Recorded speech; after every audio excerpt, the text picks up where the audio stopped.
sifflé avant même que le but soit rentré, mais le public n'a pas vu et beaucoup de gens n'ont pas vu l'arbitre siffler et c'est ça qui a envenimé. Et d'ailleurs, même le penalty pour le Maroc, c'était un penalty, mais tellement que les gens avaient dans leur tête que la Coupe d'Afrique était déjà vendue au Maroc, était déjà proposée au Maroc et qu'on ne peut rien faire, le Maroc va gagner la Coupe d'Afrique en magouillant, en jouant mal, en faisant n'importe quoi, le Maroc va gagner. Et c'est ça qui a fait que on est rentré dans l'irrationnel, personne ne contrôle personne.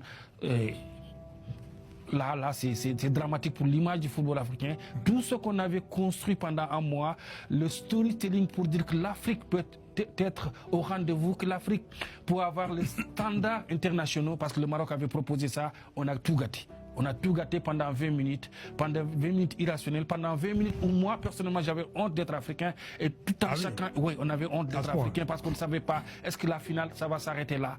Parce que si cette Coupe d'Afrique était allée son terme, même si c'est le Sénégal qui gagne, on allait venir ici à Paris, bomber la torse pour dire que l'Afrique est au sommet, que nous Africains, on peut organiser des choses, on peut avoir les meilleurs stades du monde, on peut avoir les meilleurs terrains d'entraînement. Pour la première fois, chaque sélection avait son terrain d'entraînement. Pour la première fois, on avait tout.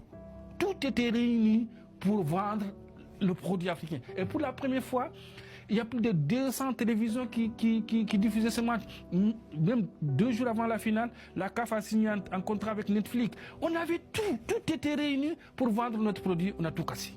Je pourrais dire que Lassana Camara est allé jusqu'au bout. Mais évidemment, on sent la passion du journaliste sportif, mais au-delà de quelqu'un qui aime le football. Donc ça, c'est très bien. Le fait de ce pénalty litigieux. Exactement, on va y revenir. Mais par rapport à 2 ou 3 questions que tu as posées, Francis, moi je dirais une première chose. Le Maroc a réussi justement sa CAN. N'oublions pas qu'en 2030, le Maroc organise la Coupe du Monde. Donc, ça, pour les infrastructures, c'est parfait.